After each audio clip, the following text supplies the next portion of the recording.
Thank you all so much for joining us. I'm Nathaniel Stinnett, the Executive Director of the Environmental Voter Project. We're joined by Peter and Danielle, our staff members, and we are really excited to share all of this polling data with you today. I'm going to start by sharing my screen.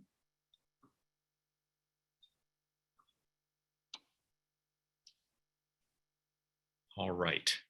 Please, if any of you have questions, feel free to put them in the Q&A folder. We will have a Q&A session towards the end, and that's where we'll be pulling the questions from. As we go through tonight, we're going to have 4 basic sections. The first is a very, very, very quick reminder of EVP's work. This is not meant to be an introduction to the Environmental Voter Project, so please forgive me if I breeze through this reminder of our work really, really quickly. But I want to get to that second part. That is the meat of this presentation, and that is a deep dive into our Battleground polling data. We will then very, very briefly let you know of some great opportunities coming up to mobilize low propensity environmental voters, and then we will have our Q&A session. So without further ado, let's go ahead and get started. The Environmental Voter Project, for those of you who don't know us, is a nonpartisan nonprofit that is laser focused on turning non-voting environmentalists into consistent voters. That is it. That is what we do. We don't endorse candidates. We don't lobby for particular policies. We don't even try to convince people to care more about climate or the environment. We aren't in the mind-changing or opinion-changing business. We are solely in the habit-changing business. What we want to do is find already convinced environmentalists and change their behavior to turn them into more consistent voters. The way that we do that is a 3-step process. First, identification. We work with data scientists to build predictive models on voter files that allow us to individually identify people who have a really high likelihood of not just caring about climate and the environment, but quite literally listing it as their #1 priority over all other issues.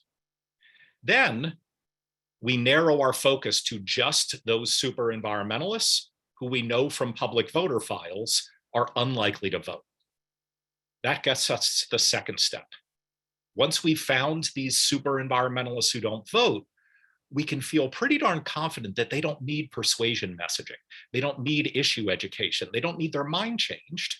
They just need their behavior changed. And what that allows us to do is bypass the hardest, messiest, most expensive part of politics, which is changing minds, and just focus on getting them out the door on election day, which isn't easy. Of course, it's not easy, but it is easier. And perhaps more importantly, it is measurable. We run hundreds of randomized control trials, figuring out which messages work best with which subgroups of these non-voting environmentalists, just to turn them into better voters. And then finally, the third step, habit reinforcement. What we do not do is only focus on a few big elections every 2 years. That is not how you change habits. Instead, whenever there is an election in our states, we use it as a behavioral intervention opportunity to change these super environmentalist voting habits until they are voting consistently in federal elections, state elections, and local elections. We are operating in 17 states, and coming into the upcoming midterms, we have individually identified 5.8 million super environmentalists who are already registered to vote, yet they've never voted in a midterm election. Not to get creepy, but like we literally know who these people are by name and street address, and we've done all the tests to let us know which messages work best to get them to vote. And now we just need to go and get them. If you want more information about our work at the Environmental Voter Project, please, I encourage you to visit our website, environmentalvoter.org/about. Very quickly, we've been getting great results. In specific elections, we submit our work to randomized control trials. And just last year in 2021, we were solely responsible. That's what a randomized control trial is able to ascertain. We were solely responsible while controlling for all outside variables, for increasing turnout as much as 4 percentage points over our control group in local elections, and as much as 1.2 percentage points over our control group in statewide general elections. These might not seem like big numbers to you, but in the election business, they are everything. They are everything. And perhaps more importantly, over the long term, we have now communicated with over 8.6 million unique environmentalists, all of whom, by definition, were pretty poor voters, or we wouldn't be talking to them. And by the end of last year, 1,030,912 of them had become such consistent voters that they had voted in their most recent federal election, their most recent state election, and their most recent local election. Now, unlike that previous metric, the randomized control trials, I can't claim that we are solely responsible for turning these 1 million non-voters into super voters. In fact, we most assuredly are not solely responsible, but we're pretty darn responsible. There are no other groups that were involved in 381 elections last year, an odd year. This is the type of year-round work that we do to actually change behavior and turn voting into a habit. If you want more information about our results, I encourage you to visit environmentalvoter.org/results. All right, I promised you that would be quick about the Environmental Voter Project, and I meant it. All of you are here for some polling data. I get it. This is like catnip for political nerds like us. So let's jump into the polling data.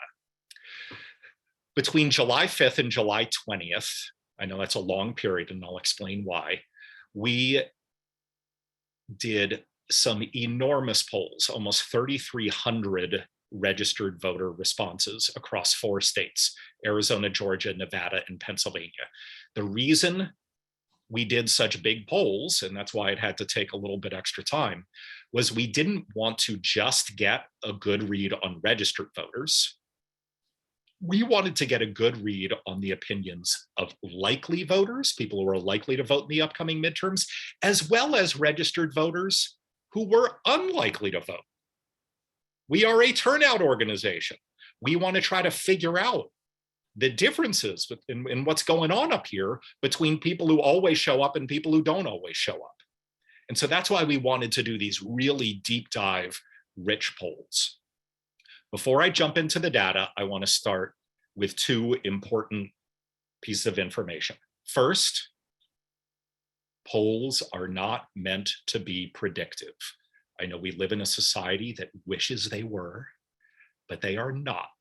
Polls are meant to be whatever the opposite of predictive is. They're supposed to give you an accurate snapshot of a particular population at a particular moment in time. And at their best, they help you change the future, not predict it. And so I just want to warn all of you, none of this is meant to be predictive data. The second thing, as many of you know, and as I just quickly went over, the Environmental Voter Project works with data scientists to build predictive models to identify which voters we need to mobilize. This polling data is completely different from that. Whereas our targeting techniques as a nonprofit are meant to identify particular individuals, what public opinion surveys do is very different. And what this data I'm going to present is very different. This is supposed to tell you a story and give you a hopefully representative snapshot of a population, not an individual, but a population. So those are 2 very different things. All right, let's start, excuse me, talking about the electoral landscape. We asked what's called a generic ballot, congressional ballot test. So we asked people which party they were going to vote for Congress in their state, in these 4 states. And as you'll see, in each of these 4 states, Republicans had a very slight edge over Democratic candidates on these generic ballot question tests. Only in Pennsylvania was it a significant lead, not an enormous one, but a significant one. So outside of the credibility interval. That was among likely voters. Now, when we looked at unlikely voters, So people who were registered to vote, but they told us on a 1 to 10 scale that they either listed they listed a 0 through 8 in their likelihood of voting. So these people were less likely to vote. You'll see Democrats have pretty significant leads among these registered voters who are less likely to show up. Less so in Pennsylvania. Again, the story in Pennsylvania is more Republican leaning on this congressional ballot test. But you see in Nevada, Georgia, to a slightly lesser extent in Arizona, Democrats have a significant advantage among people who are less likely to vote. Now, again, all of these people are already registered to vote. They're just less likely to show up. All right. In Arizona, we looked at the US Senate race. Mark Kelly is the Democratic incumbent. Blake Masters just won the primary, and so he will be the Republican nominee. Mark Kelly is ahead 51 to 39% among likely voters. That's a pretty significant lead, and it is also above the 50% mark, which is always good for an incumbent. When we look at less likely voters, Mark Kelly's lead really expands. Really expands to 23 percentage points. Really expands. All right, when we look at the gubernatorial race, again, among likely voters, Democrat Katie Hobbs has a 9-point lead over Carrie Lake. But among unlikely voters, we don't see that big Democratic advantage. Now, I just want to put a place marker here for all of you. What we are seeing here among unlikely voters in the Arizona gubernatorial race is an anomaly in the data that I'll be presenting to you throughout the rest of this poll. In pretty much every race we looked at, unlikely voters lean more Democratic than the likely voters do. But we didn't see that in this Arizona gubernatorial race. That could be a random occurrence, right? Even if you have a 95% credibility interval, 1 out of every 20 times, you're going to get this weird outlier. Or it could be something a bit more unique. Katie Hobbs, even though she is a statewide office holder, is not terribly well known. She did have a primary. Carrie Lake has been a television personality. Maybe she just has better name recognition among less likely voters. I don't know. I don't presume to have a good answer as to why we're seeing this, but we are seeing it. All right, let's move on to Georgia. In the US Senate race, we had Raphael Warnock, the Democratic incumbent, up by 5 points over Herschel Walker. This aligns with a lot of the other polling data that we're seeing. 7% of likely voters were unsure. That is a pretty small number. 7% undecided.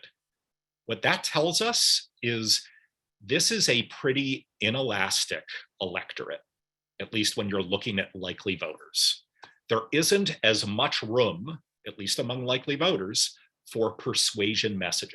A lot of these people who are good voters have already made up their minds.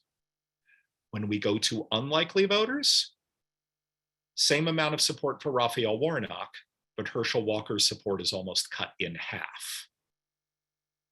Turnout is going to be important in Georgia, not just for Democrats, but for Republicans. And we can really see that when we turn to the gubernatorial race in Georgia.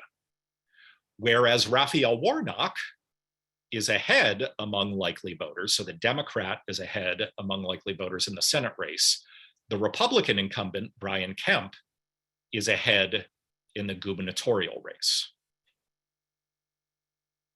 This, again, aligns with a lot of other polling that we are seeing. A lot of other polling, in fact, almost all the other polling, also has Raphael Warnock ahead by a bit and Stacey Abrams behind by a bit. In this instance, again, look at how inelastic that population of likely voters is. Only 5% haven't made up their minds yet. That is extraordinarily small. Not as small as Nevada, as you'll see, but it is still extraordinarily small. But then when we get to unlikely voters, the story flips. Instead of Stacey Abrams being behind by 8 points, she is ahead by 12 points among less likely voters. All right, now we're going to move on to Nevada. Woo! Talk about an inelastic electorate here. Catherine Cortez Masto, the Democratic incumbent, has 51%. Adam Laxalt, the Republican challenger, at 45%. Only 2% of likely voters are undecided. Turn to unlikely voters, the Democratic advantage really expands. Turnout is going to be incredibly important. Again, not just for Democrats, but also for Republicans in Nevada. We turn to the gubernatorial election. It is just as stark a picture, a really, really close race. Within credibility intervals, you really can't say that this is anything other than a toss-up at this moment between Steve Sisolak and Joe Lombardo. Very, very few likely voters are undecided. But when you look at the unlikely, the less likely to vote, although already registered voters in Nevada, there is a 23-point advantage for Democrats. In Nevada, and this is fairly new, every single registered active voter is going to be mailed a ballot. So not only is turnout going to be really important in Nevada, but you've got an election day that is almost 3.5, 4 weeks long. And so you also have a great opportunity to take advantage of this sort of variable enthusiasm over voting. You can really, really drive turnout in an election like that. All right, the final of our 4 states, Pennsylvania. We had John Fetterman ahead by 11 points in the US Senate race. This might seem like a lot for a really important close state like Pennsylvania, but again, this aligns with a lot of the other public polling data that we are seeing now. Among unlikely voters, you see that grows to an 18-point margin. Now, Pennsylvania, even though turnout is going to be important, you see it's a bit more elastic of an electorate. There's still a decent number of people who haven't made up their minds. But I also want to say, remember the generic congressional ballot I showed you. Pennsylvania was the only state where Republicans had more than just like a within the credibility interval edge. They had a real lead in the generic congressional ballot in Pennsylvania. So the fact that John Fetterman has overcome that generic congressional ballot deficit and is now leading Mehmet Oz by 11 points is pretty extraordinary. It's pretty extraordinary. And we see the same story in the Pennsylvania gubernatorial race. Again, a big split between likely voters and unlikely voters. All right, that is what we are seeing in the electoral landscape. Again, I want to remind people, if you have questions, please put them in the Q&A. We will have a Q&A session at the end, but we also have staff members who are answering questions in the Q&A or saving them for me for the Q&A session at the end. So please, rather than raise your hand or put them in the chat, it's easier to deal with them in the Q&A. All right, now we're going to get into some top priorities and voter motivation data that we found. In these 4 states combined, we asked voters what their #1 top priority was. And you'll see among both likely voters and unlikely voters, it was pretty darn consistent. Inflation and cost of living and economy and jobs blow everything else out of the water. By a long shot. By a long shot. I think there's no way of telling this story without that being the lead. That's the lead of the story. All right. What are some secondary and tertiary parts of the story? Well, protecting abortion rights and reproductive rights, boy, is that a lot higher than we would normally see in polls like this. Preventing gun violence, boy, is that a lot higher than we would normally see in questions like this. Remember, we are asking people not what their top priorities are, but what their #1 top priority is. Another thing that stands out, Coronavirus is at 1% of likely voters listing it as their number one priority. This is a very different political ecosystem than we saw in 2020 and even 2021, when critical race theory was a big deal or masking policies were a big deal. Another thing that really stands out here is reducing abortion and protecting fetal life way, way down. So not only post-Dobbs are pro-choice voters really be getting more prominent, but pro-life voters, anti-choice voters are really, really sinking. And you see the same thing with protecting gun rights. We are not used to seeing such low numbers of people listing protecting gun rights as their top priority. Climate and the environment's right at 4%. That is twice as large as it was in the 2018 midterms. Is it anywhere close to where it needs to be? No, not by a long shot, but it's more than we had before. It's more than we had before. All right, I want to go into the particular states on this question, because I think that also reveals some really interesting data. In Arizona, you'll see protecting abortion rights and reproductive rights is the number 2 most common top priority of registered or of likely voters in Arizona. Big, big deal. This is, I mean, certainly the first time in modern political history we've seen that popping on these issue priority batteries like this. Another thing that jumps out, border security. Tied for third, 9% of likely voters in Arizona list border security as a top priority. Climate and the environment's up there. I wouldn't claim there's a big difference between the last slide and this one. 5% and 4% is not really a significant difference in a poll like this. But wanted to pull that out. In Georgia, again, inflation, cost of living, economy, and jobs way, way up there. Preventing gun violence is a third most prominent issue. Abortion rights, significantly lower in Georgia than it had been in some of the previous ones, but still up there, still up there. Nevada, abortion rights is up there. A big surprise here, 6% of likely voters in Nevada said that voter fraud and election integrity was their number 1 priority. I'm not sure what commentary to provide to that. I think for a whole bunch of reasons that's concerning, because like by any objective measure, there is no voter fraud. But we are fooling ourselves if we don't pretend like this is not going to move a significant number of votes in a state like Nevada. It is. It absolutely is.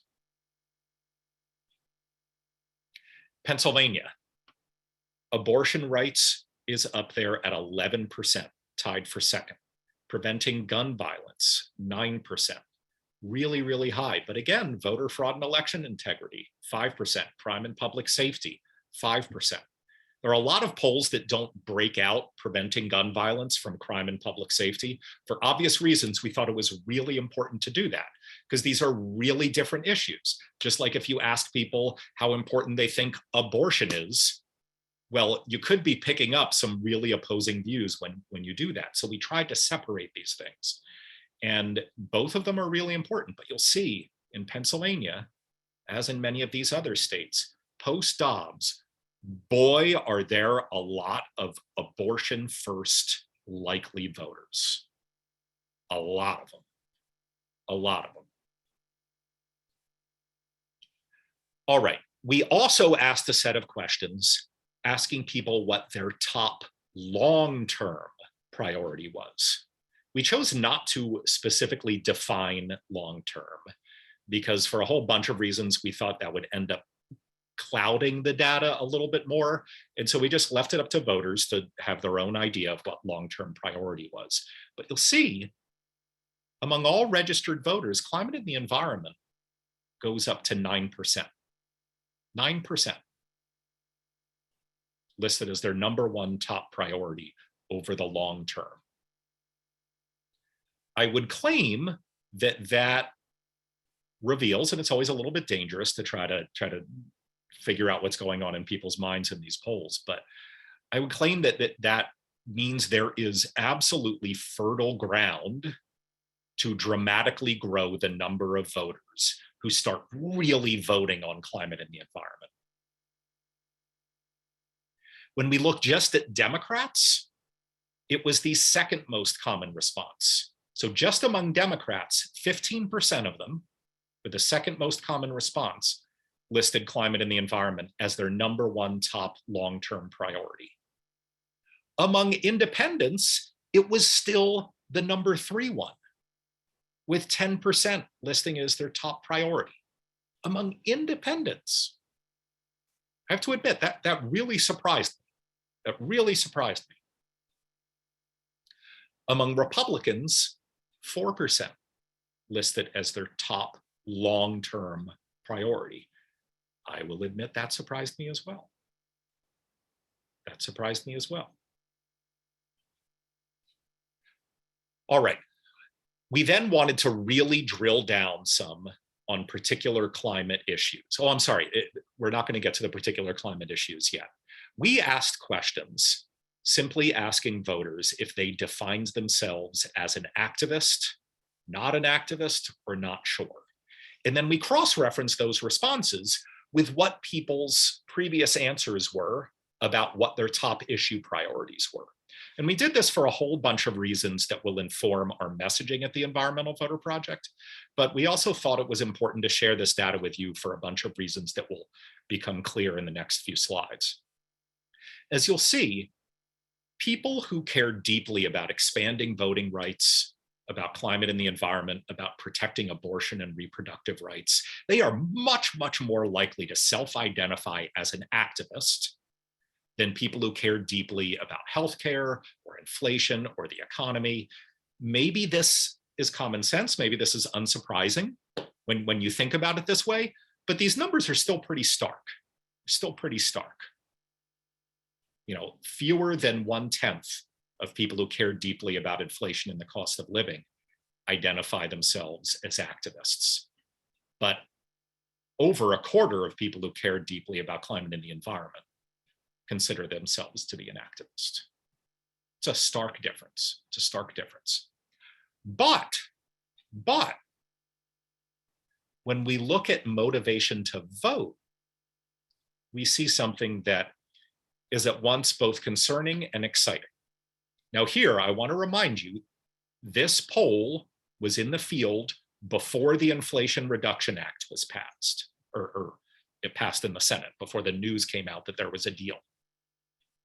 And so when we did this poll, I want you to focus on those two numbers. Of people who listed climate and the environment as their top issue priority, 51% were extremely motivated to vote. It's an okay number. For a climate activist, for the head of an environmental nonprofit, that's an okay number. Not that exciting, certainly not as exciting as people who care deeply about protecting abortion rights and reproductive rights or expanding voting rights. But perhaps even more concerning is that 33% number. A full third of people who list climate and the environment as their top priority were not motivated to vote. That is very concerning, or at least it was very concerning. I would suggest to you, with the Inflation Reduction Act news being out there and with it passing the Senate, this reveals that the legions of climate voters who cast ballots in 2020 didn't disappear. They were just sitting on the sidelines. They were less motivated to vote. Now, can I look you all in the eyes and say, well, the Inflation Reduction Act is going to make that 33 go to a 13? No, I have no idea. But is it likely? Is it a plausible story? Yeah, It absolutely is. Because as we see in a lot of these numbers, there are two things that get people motivated to vote. One is anger, and another is excitement over success. And if you look at any of these issue constituency groups, if they're really angry or they're really excited, that means they're motivated to vote. What is really bad for voter motivation is being disappointed, is being disengaged, is being worried. If the Inflation Reduction Act replaces that disappointment with excitement, well, then I think we can really expect that 33% number to really start dropping. And this was really, really interesting data that was in my head all the time when I saw that Inflation Reduction Act news come out. All right, now we're going to drill down a little bit into opinions just on climate change. All right, we asked registered voters how important climate change was when choosing which candidate to vote for. And I realize this is a pretty busy slide, but I thought it was really important to both break it out by likely voters and unlikely voters, and then state by state. And what we see here, just in the big picture, is once again, the population of unlikely voters tends to be more climate friendly than the population of likely voters. Not always, and it varies from state to state. But as you'll see, if you don't just look at the dark green side of this poll, but also the red side,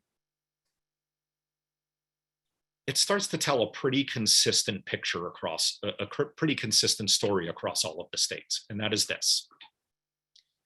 You look at likely voters in these combined 4 states, 5% of them say climate's the single most important factor when choosing a candidate.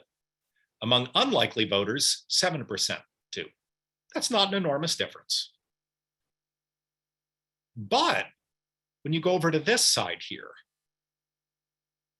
and voters who say, climate is not important at all, I would never consider it. Well, holy moly, there are 18% of them in this population of likely voters and only 8% among unlikely voters. And so this population of unlikely voters does tend to be more climate friendly. Now, there are gradations of it. There are gradations of intensity. But you'll see, particularly in the bottom 2 states here, Nevada and Pennsylvania, 2 states that happen to be extraordinarily important almost 3 months from today, 3 months minus 1 day from today in the midterms. In Nevada, there are twice as many unlikely voters who say climate is their most important factor when choosing a candidate as there are unlikely voters. See, 5% of likely voters, 10% of unlikely voters. And on the other side here, the story is flipped. Among likely voters, there are twice as many who say climate is not important whatsoever as there are unlikely voters. And we see the same story in Pennsylvania. I do not want to mislead you into thinking that climate is a top priority issue right now. It isn't. God knows it isn't, and the climate movement needs it to be. We are barely even a second-tier priority. But what this data is telling us is there are larger pools of political power for the climate movement among unlikely voters than there usually are among likely voters. And so that's an opportunity. It's an opportunity. Is it frustrating? Yeah, it is frustrating, but it's also an opportunity.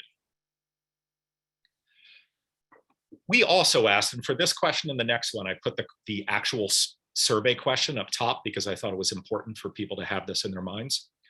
We wanted to get an idea of, whether like fracking is truly a third rail issue in Pennsylvania, and is it okay for Republicans to support clean energy and things like that.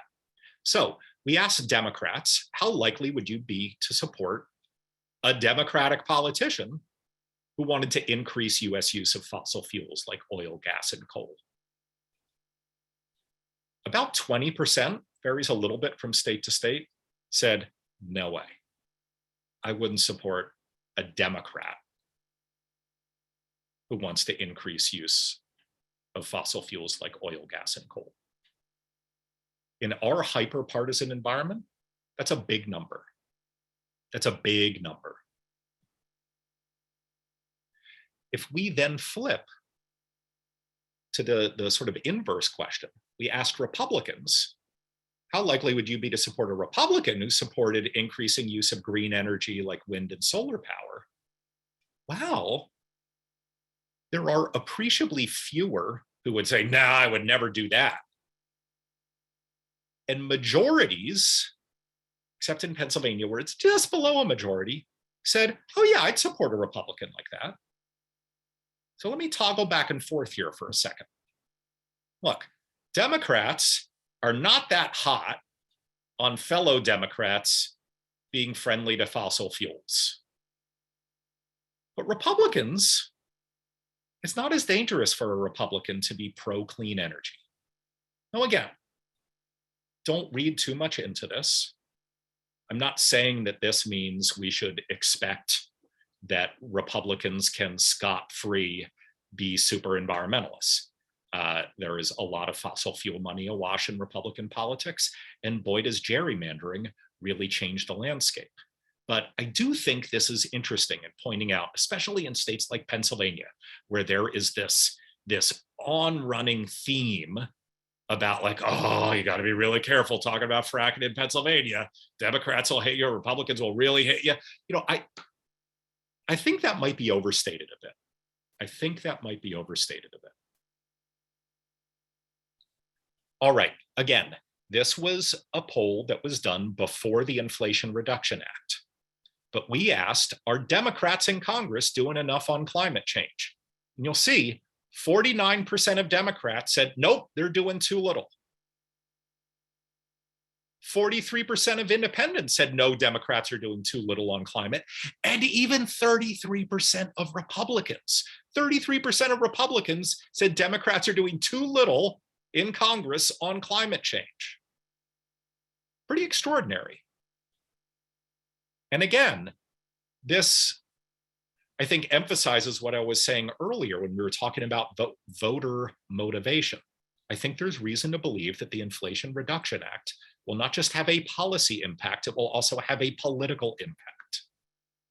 I do think this data is telling a pretty consistent and compelling story that that bill, which will hopefully become an act, will mobilize voters that were previous to now pretty disengaged and pretty disappointed.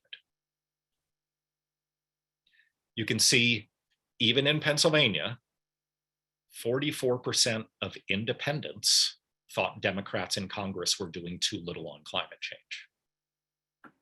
We also asked, are Republicans in Congress doing enough on climate change? The numbers are actually pretty much exactly the same. You know, they're a little bit higher for people saying that they're doing too little. Some of what you're seeing here in the sky-high Democrat numbers is just hyper-partisanship and negative partisanship. But the independent and Republican numbers are pretty much exactly the same, which I think lends even more credibility to this data. About a third of Republicans and about a half of independents want Congress to do more on climate change. At least they did before the Inflation Reduction Act. All right, we are going to close with some information on voters' knowledge and perception around voting logistics. And before I get to this last section, I want to stress, and Peter or Danielle, maybe you can add the link in the chat here. If you look at our full report, or if you even look at the linked data, because we also provide all of our raw data tables for any of you who want to dive into the crosstabs and further research. We asked about a whole lot more in this poll, much of which was around societal norms on voting and things like that, so it could inform our voter turnout messaging. So even though I'm getting to the last section here, please don't think that this was all we asked about in this poll, even though we've already done a whole lot of data. So please do look at that stuff if you have the time. But let's go into this last section here. We asked people, how complicated they thought voting laws were in their state. And as you'll see, a pretty significant number thought it was pretty easy to vote. But I would also claim a much larger than appropriate population of already registered voters. Remember, we were only polling registered voters. Said, oh yeah, voting's complicated in my state. And if you notice that red block in Georgia is extending a little bit further than the others, yeah, we delved down into Georgia a little bit deeper. And sure enough, a lot of that is being driven by voters of color, and particularly Black voters. 37% of Black voters in Georgia. And again, we were only polling registered voters. My guess is these numbers would be much higher if we were polling eligible voters. But 37% of registered Black voters in Georgia think that voting is complicated, including 11% who say it is very complicated. That's compared to only 4% of white voters in Georgia who say voting is very complicated. Normally, I don't like to try to read too deeply into polling data. You just kind of look at the data and don't try to impute causes or motives or reasons for a lot of this. But I think it's pretty clear that we're looking at one of the very obvious consequences of voter suppression here. The whole point behind voter suppression laws is not just to make it harder for certain groups of people to vote. It's also to make those groups of people think it is harder to vote so that they almost end up suppressing their own votes. And certainly what we are seeing here is that among Black voters in Georgia, they think it's a lot harder to vote than white voters do. We also wanted to assess voters' knowledge of voting logistics in their state. And I'm going to breeze through this last section so that we have enough time for at least 12, 15 minutes of Q&A. We asked, does your state have early voting? Now, as background, all 4 of these states have early voting. Pennsylvania, it's a little bit different. You can't go to your polling place. You have to go to a county office. And in some places, there's more than just your county office open. But all 4 of these states do offer early voting. Pennsylvania is admittedly much newer, and it's a little weird. But more than half of registered voters, remember, we're only polling registered voters, more than half of registered voters in Pennsylvania weren't sure whether they had early voting or not. And a quarter of them were pretty darn sure that they didn't, and they're wrong. They're wrong. This is a problem, but it is also an opportunity. This is why it is so important to be reaching out to these voters to re-educate them about how to vote. Maybe the last time they voted was in the height of COVID, and a lot of rules have changed. Even in states like Arizona and Georgia and Nevada, though, that have pretty robust and long histories of early voting, there's still significant numbers of registered voters who are unsure of this. Does your state have voting by mail? As background, all 4 states offer voting by mail. In fact, in Nevada, if you're an active registered voter, the ballot gets mailed to you. Significant numbers of voters in these states don't know that they have voting by mail available.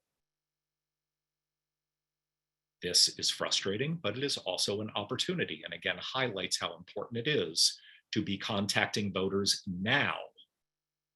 Not in the end of October, but now. Does your state require approved ID before voting? Here it gets a little bit more complicated. Arizona and Georgia do require approved ID before voting. Nevada does not. Pennsylvania does not, except if it's your first time voting at a particular polling place. So that Pennsylvania data at the bottom, let's not read too much into it. But there's a lot that's concerning in this data for me. I mean, yeah, lots of Arizonans and Georgians know that their state requires approved ID before voting, but also a lot of them don't know it. And then in Nevada, there are a significant number of voters, almost a third of registered voters, who, I'm sorry, it's more concerning than I was about to say. Almost half of registered voters in Nevada think that their state does require approved ID before voting. And they're wrong. And they're wrong. These people might be self-suppressing their own votes. We also, I should say, asked a further question of Pennsylvanians about whether approved ID was required in your first visit to a polling place, and the data was about the same. So again, there's a lot of room for education around voting logistics in Pennsylvania. All right, we have now done a really, really deep dive, almost 45 minutes just going over polling data. So I do want to get to the Q&A, but I promised that I would at least finish this section by letting you know about some opportunities coming up. Peter and Danielle are going to be putting some links in the chat. We are contacting low propensity environmental voters, these super environmentalists who are registered to vote, but have never voted in a midterm before. You can sign up for phone banks. You can sign up for door-to-door canvassing. You can also make contributions to support our work if you can't volunteer. You can either make a one-off donation or you can make a monthly donation. Spread it out. We love those. And then finally, we would love to have you RSVP for our September 13th annual fundraiser. It's going to be a lot of fun. We haven't announced our guest speaker yet, but I know who it is, and I think you're really going to like the speaker. So please RSVP. But that's it. I would love to move to your questions. So Peter, what do we got? And I'm going to keep sharing my screen during these because I might have to go back and show previous data here. Peter, lob me a question. Yeah, thank you. So this was asked rather early on, and you touched on it a bit, but I think it'd be great if you could double back on this. How has the possible passage of the Inflation Reduction Act changed our messaging and maybe on how we target voters? Yeah, so really, really great question. So at the Environmental Voter Project, it has not changed our messaging. We rely on a lot of behavioral science that all suggests to us that we don't want to be talking about particular legislation in order to encourage people to vote. I'm not saying it doesn't work, but it doesn't work nearly as well as the other messages that we use. And so we are going to continue to use messaging that takes advantage of little social nudges like peer pressure and things like that. However, there is reason to believe, even though you shouldn't necessarily message about the Inflation Reduction Act to get climate voters to vote, there is very good reason to believe that on its own, as more people become aware of it, and as big public information campaigns get it out there, people will become more energized to vote. And this is why we think that's the case. Before the Inflation Reduction Act news came out, when we looked at people who list climate and the environment as their top priority, their number one priority, only 51% of them said they were extremely motivated to vote, and 33% said, not that motivated to vote. These are climate first registered voters. So what we do know is that before the Inflation Reduction Act news came out, the climate movement was pretty disappointed and politically disengaged. If you then add to that, that Democrats, independents, and even Republicans all thought that Democrats in Congress were doing too little on climate change, well, that starts to tell then a pretty consistent and compelling story that now that there is this big piece of climate legislation that looks like the president is going to sign, that should really change how motivated people are to vote if they care deeply about climate. Now, again, am I suggesting to you that as a voter turnout message, if you get 5 seconds of time or 10 seconds of time for a voter, am I suggesting that you should talk about the Inflation Reduction Act to get them to vote? No, I am not suggesting that. Usually talking about particular pieces of legislation does not increase turnout. However, I would also suggest to you that the fact that it will likely pass is good news for turnout for the climate movement. Two questions about younger voters, Nathaniel, a group I no longer belong to. The first is youth voters, highly climate focused, may not be old enough to have voting track records. Are they captured in this research? And then second question is, how does this overlap with generational patterns and preferences in voting? So are unlikely young voters the ones who are discouraged by previous climate inaction? Millennials and Gen Z seem very interested in climate. Really, really great questions. So first off, we pretty consistently see the following demographic trends when we isolate these climate first registered voters. So regardless of vote propensity, if you're registered to vote, whether you're a good voter or a bad voter, these are some of the consistent demographic trends that we see. One, 18 to 34-year-olds are disproportionately represented. So yes, those generations and those young people are much, much, much more likely to list climate as a top priority than other age groups. But the second most likely age group is now people 65 and up. So there's a little nuance to the story there. It's not just as simple as the younger you are, the more likely you are to list climate as a top priority. We're not seeing that.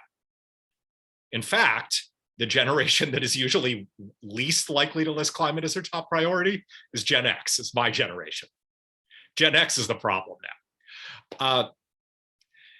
So yes, those correlations to age demographic groups are part of what we're seeing in the turnout equation here. Young people are less likely to vote. And because there are more young people who care deeply about climate change, yes, part of what's going on here is that climate people are less likely to vote because they also happen to be younger. They also happen to have more people of color. When we look at the modern climate movement, it is disproportionately people of color, disproportionately young people, and disproportionately people of lower incomes. However, that's not the whole story, because even when we drill down in those specific demographic groups like young people, the ones who care about climate still vote less often than other young people. So there are other things going on there, and that's a much deeper, richer conversation. As far as how many of them have voting histories and might younger people be more or have been more disappointed in climate action than older people? No, we are not seeing that in the data. Does that mean that's not a correct inference for the person who asked the question? No, it could be the correct inference, but we are not seeing in our data that younger climate activists were more disappointed than older climate activists. They were all kind of the same level of disappointed, at least in what we're seeing. But it's a good question. It's a good question. This one I think would have a short answer. This is a little quirk in the data. Why is there a small percentage of likely voters who are listed as would not vote? Yeah, that's a really, really good question. I think that a lot of it has to do with different lines on your ballot. So there are people who say that they are likely to vote, and then when presented with options, they'd say, oh, well, I wouldn't vote for any of those Senate candidates, but like I'll still vote for governor, I'll still vote for Congress. So I think what we're seeing is sort of these overlapping populations of people who would not vote in particular races, but they would still show up and cast a ballot. That's what I think that we're seeing. And I think I'll go back and look at the data. There is rarely above like 1 or 2% of likely voters who said that they would not vote in a particular race. And so I'm fairly certain that that's what we're seeing there. All right, we're getting close to the end, but I think we've got time for 1 or 2 more questions. Okay, one more question based on your data. Would you recommend that a candidate in these states run on or add climate to their platform? I know I'm supposed to say yes, right? I run a climate and environmental nonprofit. No, I wouldn't necessarily say that, if I'm being totally honest. I mean, I think we all need to recognize a few really important things. One, if your goal is to win an election, then all you care about is getting 50% plus one of the vote on a Tuesday in November, period. That's it. You don't care about the long-term growth of the environmental movement's power. You don't care about turning non-voters into voters. You just want to get more votes than your opponent on a Tuesday in November, period. And so I don't think it's as simple as talk more about climate, because each of these campaigns will be doing a lot of research on what the most obvious and easiest way to get 50% plus one is in their particular race. And it might not always be about climate. The second thing is this. I do not like doing the thing that a lot of advocacy groups do, which is pretending that we're stronger than we are. And I'm not saying that this is about the climate movement, just like any issue advocacy group. You know, they like to send out press releases making it seem like the entire world agrees with them, so everybody else better get in line. We're not doing ourselves any favors by pretending that the climate movement has enough political power right now. We don't. Nowhere close. Now, we are on the cusp of a very big policy win with the Inflation Reduction Act, but boy, is there a lot of awful stuff in it too. And even if you choose to focus on the great stuff, it's nowhere close to what physics demands. And so what we need in the climate movement now is a lot more power. And so are there going to be races where it is shrewd for candidates to talk more about climate? Yeah, absolutely. I would go further and say, are there going to be lots of races where candidates shouldn't be scared to talk about climate? Yeah, I think that is a lot safer to say. But I also don't want to make it seem like these numbers are big when they're not. 4% ain't a big enough number. It's not where we in the climate movement need it to be. And so I wish I could give you a really simple, happy, exciting, invigorating answer to your question of the sort of like, yes, all candidates should take this data and run and talk more about climate. No, it's not that simple. But they shouldn't be scared to talk about it in most of these states. And for those of us who aren't on campaigns, but are in the climate movement, what this tells us is there is a pretty significant pool of potential political power among unlikely voters. And so when we look at charts like this, and you look at the unlikely voters in states like Nevada and Pennsylvania, there are really significant turnout opportunities. All right, we have kept you 1 minute late. Those of you who know me and know the Environmental Voter Project, we hate to keep you late because we really value your time. But I hope that this data was interesting to you. I hope that for those of you in the movement and for those of you who are funders and for those of you who are volunteers, it will inform some of your work. And I also want to encourage you, if you still have questions, please feel free to email us. We are not a research organization, we're a voter turnout organization, but we really feel it's important to share our findings and our learnings and our data to inform others. And so it would be our pleasure to answer your questions. You can email us at info@environmentalvoter.org. Thank you all, and please do click on those links to volunteer for the Environmental Voter Project. And my hope is somewhere in the chat, there's also a donation link. We're still trying to raise $1.4 million to meet our budget over the next 3.5 months here. So we would love to have your support. Thank you all. Thank you, Peter, and thank you, Danielle, for answering what I'm sure were a ton of questions. And thank you to all of you for spending an hour with us this evening.